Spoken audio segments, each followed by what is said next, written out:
Mon Seigneur et mon Dieu, je crois de tout mon cœur que tu es ici, que tu me vois, que tu m'entends.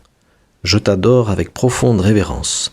Je te demande le pardon de mes péchés et la grâce de faire avec profit ce moment de prière. Marie, ma Mère Immaculée, Saint Joseph, mon Père et Seigneur, mon ange gardien, intercédez pour moi. Sur le chemin de Saint-Jacques, où je me trouvais avec un petit groupe d'étudiants il y a quelques semaines, lors d'une étape compliquée entre Espalion et Golignac, à la sortie du village d'Estaing, il nous fallait monter un col assez compliqué avec beaucoup de dénivelé, avec nos gros sacs et la chaleur du jour et la fatigue des jours précédents. C'était une étape compliquée. Et alors que nous souffrions, nous avons vu passer un peloton de cyclistes, mais des cyclistes un petit peu spéciaux. Ils étaient sur des vélos électriques. Alors, avec mes étudiants, nous pensions qu'ils étaient vraiment des pèlerins étranges ou des cyclistes du dimanche, parce qu'ils fournissaient très peu d'efforts. Mais au fond, c'était de la jalousie pure et simple, car si un cycliste nous avait offert son vélo, je crois que personne n'aurait refusé cette offre. Et ce petit épisode m'a fait réfléchir un petit peu entre deux conversations et la prière et le chapelet que nous prions.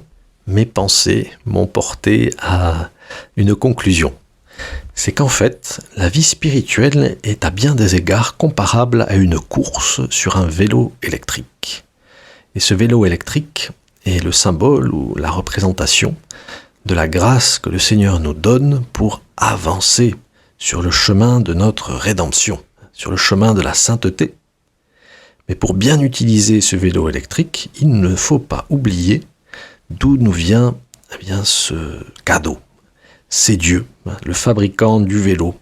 C'est Dieu qui, dans sa grande bonté, nous a offert la vie et les moyens pour atteindre la vie éternelle, pour atteindre la sainteté.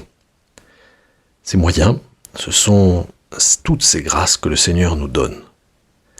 Au départ, quand nous sommes nés, il y avait comme une sorte de défaut de fabrication dans notre âme qui empêchait le vélo électrique d'avancer. Alors, le Seigneur nous a donné sa grâce sanctifiante qui d'abord nous a réparés, nous a guéris, la gratia sanans, disent les théologiens. Et puis, cette grâce nous a fait pousser des ailes et nous a menés vers des sommets inespérés. C'est la gratia elevans, la grâce qui nous élève. Nous étions perdus et nous sommes justifiés. La justification, c'est la première action de la grâce sanctifiante dans notre âme. Et Seigneur, n'oublions pas cela, que nous te devons tout et qu'il y a un primat de la grâce. C'est toi qui viens à nous. Dans l'évangile d'aujourd'hui, nous voyons l'aveugle Bartimée interpellé par Jésus qui vient à sa rencontre. C'est toi Jésus qui sors de Jéricho pour aller voir les malades. Et bien que nous avons l'impression que tu passes ici par hasard, ta providence avait tout calculé. Et tu voulais passer à côté de cet aveugle, tu voulais le voir pour le guérir. Pour bien utiliser ce vélo électrique, il ne faut surtout jamais désactiver le moteur. C'est le moteur qui fait la plupart du travail. C'est le moteur qui nous fait monter les côtes les plus dures. Et un cycliste malheureux, prénommé Pelage, est connu pour être le premier à avoir commis cette erreur terrible d'éteindre le moteur. Et comment on en arrive à éteindre le moteur électrique ? Nous le voyons avec le mauvais exemple de Pelage. Pelage, c'était un moine breton des premiers siècles de l'Église qui a trop confié dans ses cuisses, dans son cardio, il s'est épuisé et il est resté littéralement planté à la première attaque du peloton et du maillot jaune de la grâce qu'est Saint Augustin, qui a combattu avec force Pelage en lui disant que il faut confier dans la grâce. Et le pauvre Pelage a commis l'erreur de croire qu'il pouvait se sauver avec ses propres forces.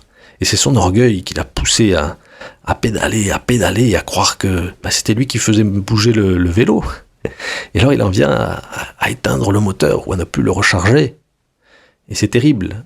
Un vélo électrique sans moteur, c'est pire que tout. À Paris, on peut en faire l'expérience quand on prend des petits vélib électriques. Et parfois, on tombe sur un vélo électrique qui marche mal. Eh bien, c'est horrible parce qu'il faut pédaler très fort. Et le vélo avance très lentement parce qu'il est plus lourd et en plus, il est bridé. C'est-à-dire que si on pédale très vite, eh bien le vélo ne peut pas ne peut pas dépasser certaines vitesses. On a l'impression. Je ne sais pas si c'est réel, mais en tout cas, c'est l'impression. Et alors, on arrive épuisé parce qu'il faut même pédaler dans les descentes. Et on arrive en sueur et en colère. Voilà ce à quoi nous mène bien la lutte dans l'esprit volontariste, dans l'esprit de pelage. Elle nous épuise.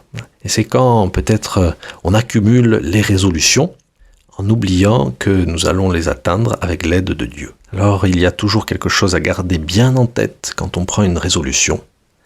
C'est que avant que ce soit un effort à fournir, eh bien c'est surtout une grâce à obtenir. Par exemple, en ce mois de mai, peut-être que tu as pris cette résolution de mieux prier le chapelet. C'est d'abord une grâce à demander au Seigneur, avant de commencer le chapelet. Aide-moi à mieux prier le chapelet parce que je veux aimer davantage Marie. Et ensuite, on fait de notre mieux, on se concentre, on se reconcentre. Et puis si on n'y arrive pas, c'est pas grave, on redemande.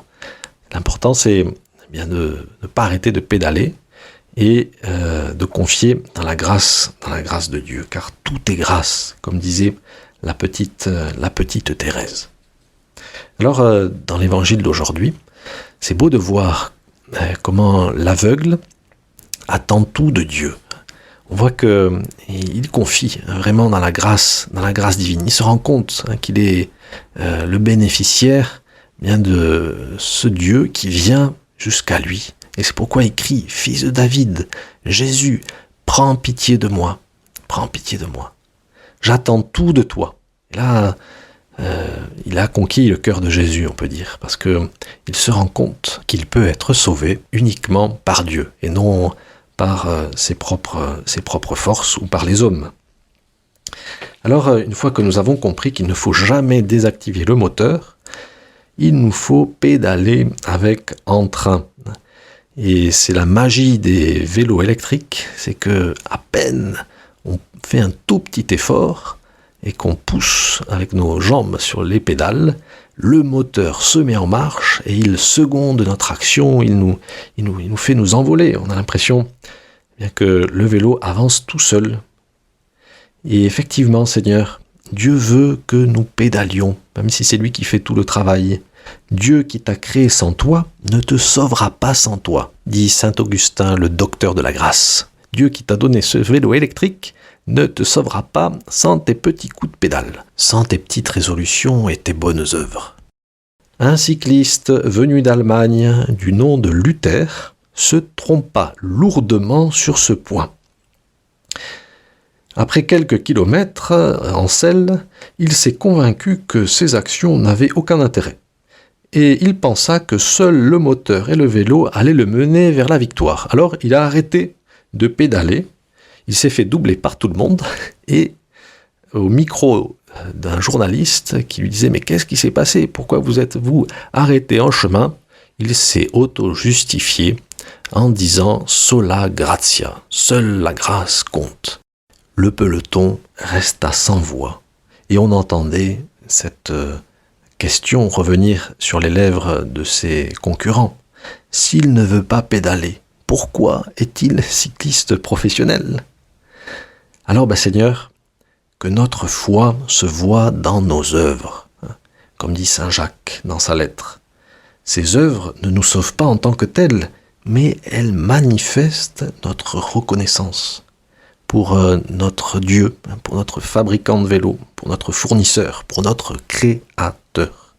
Les coups de pédale réalisés avec amour sont nos bonnes actions, nos petits efforts et sacrifices qui sont autant d'occasions de montrer notre joie de pédaler. Parfois, cette bonne œuvre n'est vraiment pas compliquée. Et nous le voyons dans l'évangile d'aujourd'hui.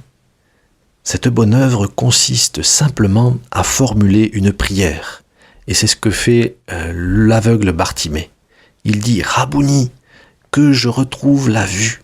Jésus l'a aidé à pédaler. Il lui a dit « Que veux-tu que je fasse pour toi ?»« Rabouni, que je retrouve la vue ». Et Jésus lui dit « Va, ta foi t'a sauvé. Tu as confié dans le primat de la grâce, tu as pédalé en formulant cette prière, en faisant cette bonne œuvre, eh bien, tu es sauvé. Tu retrouves la vue, et plus que la vue, eh bien, tu es passé du péché à l'amitié avec Dieu. Tu es passé des ténèbres à mon admirable lumière. Je te remercie, mon Dieu, des bonnes résolutions, des actes d'amour et des inspirations que tu m'as communiquées dans cette méditation. Aide-moi à pédaler, à mettre tout ça en pratique. Marie, ma Mère Immaculée, Saint Joseph et mon ange gardien, intercédez pour moi.